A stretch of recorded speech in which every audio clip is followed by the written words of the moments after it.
नवरात्रि कन्या पूजन में कन्या को भूलकर भी मत खिलाना ये चीज़ें, वरना नष्ट हो जाएगा नवरात्रि का फल। नमस्कार प्रिय भक्तों, जय माँ दुर्गा, जय माता रानी।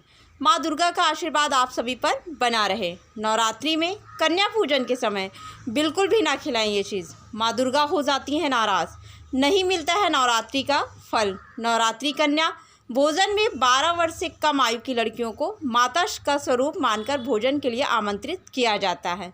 मान्यता है कि यदि कन्या भोज में आई लड़कियों के चेहरे पर प्रसन्नता और संतोष का भाव दिखाई दे तो मानो माता प्रसन्न हो गई हैं। नवरात्रि की अष्टमी और नवमी तिथि पर माता के भक्त कन्या पूजन करते हैं। माना जाता है कन्याओं का पूजन करने से माता का आशीर्वाद भक्तों को प्राप्त होता है। भारत में कई जगह कन्या पूजन नवरात्रि की अष्टमी तिथि के दिन होता है, वहीं कई जगह या नवमी तिथि के दिन भी कन्या पूजन किया जाता है। अब जानते हैं कन्या पूजन के दिन कौन सी गलती भूलकर भी नहीं करनी चाहिए। नंबर 1, साफ सफाई का रखें ध्यान। नवरात्रि में कन्या पूजन माता के 9 स्वरूपों को ध्यान में रखकर किया जाता है, क्योंकि ये 9 कन्याएं माता के 9 स्वरूपों का प्रतीक होती हैं। इसलिए कन्या पूजन के दिन कन्याओं के आने से पहले ही उस जगह की अच्छे से साफ़ सफाई कर देनी चाहिए जहां उनको बैठाएंगे। अगर आप कन्या के बैठने की जगह को साफ़ नहीं करते तो इस छोटी सी भूल से माता अप्रसन्न हो सकती हैं, जिससे आपको व्रत का फल नहीं मिलेगा और आपको शुभ परिणाम की जगह अशुभ परिणाम देखने को मिलेंगे। कन्याओं पर ना करें गुस्सा। प्रिय भक्तों, कन्या पूजन वाले दिन भूल कर भी कन्याओं को बिल्कुल भी ना डांटें, ना उन पर गुस्सा करें, बल्कि उनका सम्मानपूर्वक स्वागत करना चाहिए। कन्याएं आपके व्यवहार से जितनी प्रसन्न होंगी, माता की कृपा आप पर उतनी ही बनी रहेगी, क्योंकि कन्याओं को माता दुर्गा का स्वरूप माना जाता है। अगर आप कन्याओं पर गुस्सा करते हैं तो माता रानी भी आपसे नाराज़ हो जाती हैं, जिससे आपको कठिन समस्याओं का सामना करना पड़ सकता है। नंबर 3, पैर धोना ना भूलें। कन्याओं के आते ही तुरंत उन्हें आसन पर नहीं बैठाना चाहिए। सबसे पहले उनके पैर आपको अपने हाथों से साफ पानी से धोने चाहिए। उसके बाद पैर को साफ कपड़े से पोंछकर उन्हें आसन तक ले जाना चाहिए। फिर कन्याओं को आदरपूर्वक आसन पर बिठाना चाहिए। नंबर 4, दिशा का रखें ध्यान। आसन पर बैठकर कन्याओं को तिलक किया जाता है, लेकिन इस बात का ध्यान रखें कि तिलक करते समय कन्याओं का मुंह उत्तर पूर्व दिशा यानी कि ईशान कोण की ओर ही हो। गलत दिशा में कन्याओं को तिलक करने से आप माता की कृपा से वंचित रह सकते हैं। इसलिए कन्याओं के आने से पहले ही ये देख लें कि आपके घर की उत्तर पूर्व दिशा किस ओर है, क्योंकि ईशान कोण में देवी देवताओं का निवास स्थान होता है। इसलिए इस दिशा में कन्याओं का तिलक किया जाना चाहिए। नंबर 5, कन्याओं के साथ जरूर बुलाएं एक बालक। अगर आप कन्या के साथ एक बालक को पूजा में नहीं बुलाते हैं तो आपका कन्या पूजन अधूरा रह सकता है। इसलिए कन्या पूजन में 9 कन्याओं के साथ एक बालक को भी ज़रूर बुलाएं। इस बालक को भैरव का रूप कहा जाता है। नंबर 6, जरूर दें कोई भेंट। अगर आप कन्याओं को भोजन कराने के बाद सामर्थ्य के अनुसार कन्याओं को दक्षिणा नहीं देते हैं तो कन्या पूजा पूरी नहीं मानी जाती। इसलिए कन्या पूजन के बाद अपने सामर्थ्य के अनुसार कन्याओं के हाथ में दक्षिणा भी ज़रूर रखनी चाहिए, उनका आशीर्वाद लेना चाहिए। नंबर 7, आशीर्वाद लेना ना भूलें। कन्या पूजन में कन्याओं के पैर छूकर आशीर्वाद लिया जाता है, लेकिन इस बात का ख्याल रखें कि कोई कन्या आपके पैर न छुए।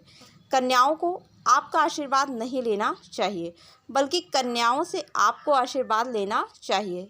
इसके अलावा कन्या पूजन के बाद अंत में भी कन्याओं को आशीर्वाद देकर ही आप उन्हें विदा करें। नंबर 8, ब्रह्मचर्य। प्रिय भक्तों, नवरात्रि का यह पर्व माँ दुर्गा को समर्पित होता है। इन दिनों में माँ दुर्गा की पूजा अर्चना की जाती है।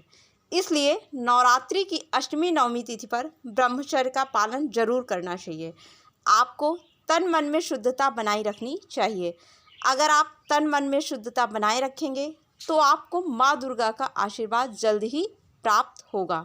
नंबर 9, काले वस्त्र। प्रिय भक्तों, ज्योतिष शास्त्र के अनुसार नवरात्रि के इस पवित्र पर्व पर, खासकर अष्टमी और नवमी तिथि पर भूल कर भी काले वस्त्र, नीले वस्त्र नहीं पहनने चाहिए।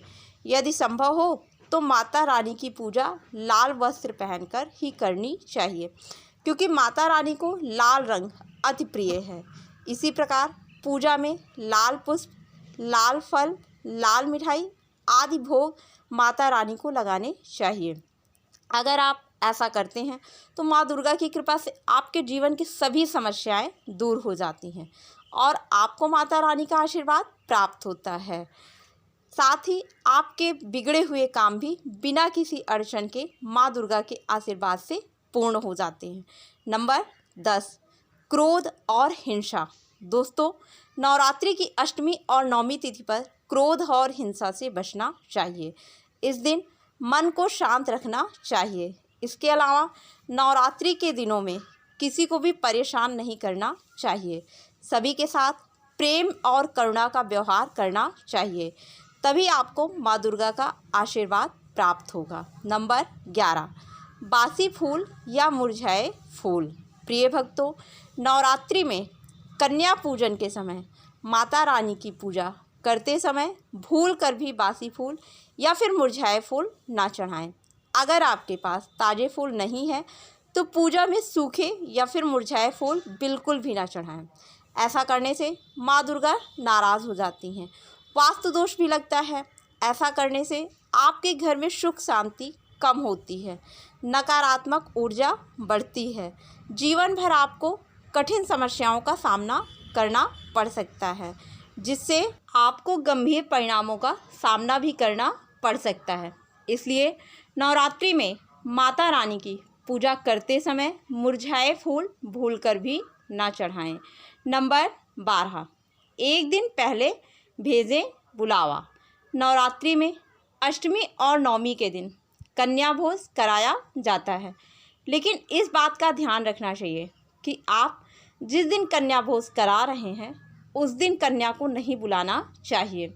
शास्त्रों में भी कहा गया है कि कन्या भोज के एक दिन पहले कन्याओं के घर जाकर उन्हें न्योता देना चाहिए। इसके अलावा बाल रूप कन्याओं को ही माता दुर्गा का रूप माना जाता है।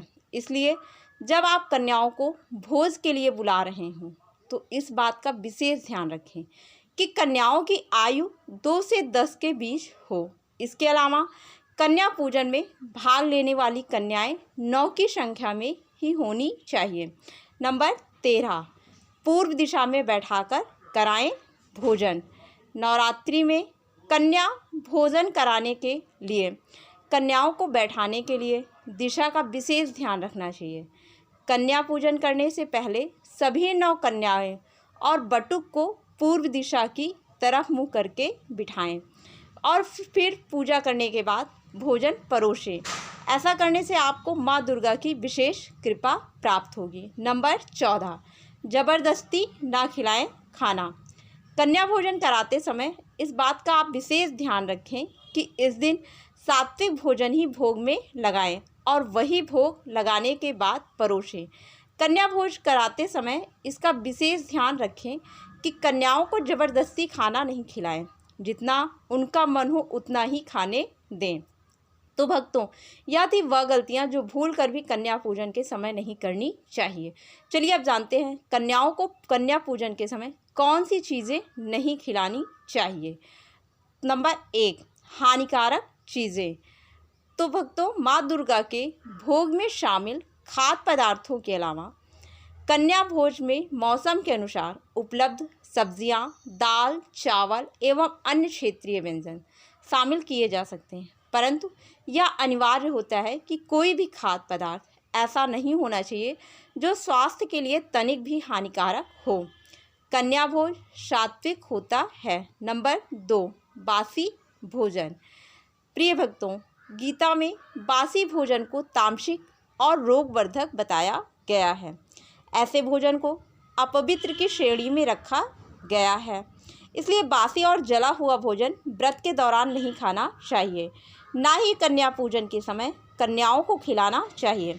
अगर आप कन्याओं को बासी भोजन खिला देते हो तो आपको गंभीर परिणामों का सामना करना पड़ सकता है। नंबर 3, लहसुन और प्याज। प्रिय भक्तों, आप सभी को बता दें कि नवरात्र के 9 दिनों में लहसुन और प्याज का सेवन बिल्कुल भी नहीं करना चाहिए। खासकर आपको कन्या पूजन के समय लहसुन प्याज का इस्तेमाल नहीं करना चाहिए। लहसुन प्याज इन दोनों को तमोगुण वर्धक माना जाता है। लहसुन और प्याज उत्तेजना और काम भाव भी बढ़ाता है। इसके अलावा शास्त्रों में इसे राक्षसी भोजन कहा गया है। कहा जाता है लहसुन प्याज की उत्पत्ति राहु और केतु से हुई है, इसलिए इनमें गंध आती है। पूजा पाठ में इनका उपयोग नहीं किया जाता है। नंबर 4, तीखा भोजन। प्रिय भक्तों, नवरात्रि में कन्या भोजन के लिए कन्याओं को क्या खिलाना चाहिए, यदि आप भी ये जानना चाहते हैं तो आपको बता दें कि कन्याओं को कभी भी तीखा और खट्टा भोजन नहीं कराना चाहिए। शास्त्रों में ऐसा बताया गया है कि तीखा खाने से कन्या की आँखों से आंसू आ सकते हैं। अगर कन्याओं की आँखों में आंसू आ जाते हैं तो आपको माता रानी की क्रोध का सामना करना पड़ सकता है और आपका जीवन दुर्भाग्य में बदल सकता है। तो प्रिय भक्तों, यह थी वह चीज़ें जो कन्या पूजन के समय कन्याओं को नहीं खिलानी चाहिए। अब आइए जानते हैं कन्याओं को कौन सी चीज़ आप खिला सकते हैं। तो प्रिय भक्तों, नंबर 1, खीर। घर पर कोई भी पूजा हो या फिर त्यौहार, खीर का बनना तय होता है क्योंकि सभी देवी देवताओं को खीर का भोग लगाया जाता है। वहीं नवरात्रि कन्या पूजन में भी खीर का भोग काफ़ी विशेष माना जाता है। इसे कन्या पूजन में भी शामिल करना चाहिए ज़रूर। नंबर 2, मिष्ठान। प्रिय भक्तों, मिष्ठान प्रसाद स्वरूप कन्याओं को किसी भी तरह का आप एक तरीके का मिष्ठान ज़रूर खिलाना चाहिए। आप चाहें तो भोज में कन्याओं के लिए सूजी का हलवा, आटे का हलवा माता रानी को भोग लगाने के बाद दे सकते हैं। इससे गुरु ग्रह मजबूत होता है। नंबर 3, उपहार में दे फल। कन्याओं को भोज कराने में एक फल ज़रूर दें। मान्यता है कि फल उपहार में देने से आपके अच्छे कर्मों का फल कई गुना वापस होकर आपको मिलता है। केला और नारियल को सबसे शुभ फल माना गया है। केला विष्णु भगवान का प्रिय है तो वहीं नारियल देवी माँ को पसंद है, इसलिए इन दोनों को ही दान में देना चाहिए। वहीं कन्याओं को उपहार में भी दे सकते हैं। ऐसा करने से आपको माँ दुर्गा की विशेष कृपा प्राप्त होगी। नंबर 4, पूड़ी। माँ दुर्गा के भोग में पूड़ी अनिवार्य रूप से शामिल होती है, इसलिए कन्या भोजन में पूड़ी अनिवार्य है। एक पूड़ी अथवा पूड़ी का एक टुकड़ा ही काफ़ी है, लेकिन कन्या भोज में पूड़ी को शामिल ज़रूर ही करें। नंबर 5, हलवा। माँ दुर्गा के भोग में हलवा भी अनिवार्य रूप से शामिल होता है, इसलिए हलवा को कन्या भोजन में भी शामिल किया जाता है। इसकी मात्रा महत्वपूर्ण नहीं है, बल्कि इसका थाली में होना ही अनिवार्य है। नंबर 6, काले चने। प्रिय भक्तों, काले चने अत्यंत ही पौष्टिक होते हैं। यही कारण है कि कन्या भोज में काले चने शामिल किए जाते हैं। इसके कारण लड़कियों को भरपूर मात्रा में पोषण मिलता है। तो प्रिय भक्तों, यही था आज की वीडियो में। अगर वीडियो अच्छी लगी हो तो वीडियो को लाइक एंड शेयर करें और आपके अपने चैनल को सब्सक्राइब करके बेल नोटिफिकेशन ऑल पर सेट करें, जिससे आने वाली सारी वीडियो आप तक पहुंचती रहे।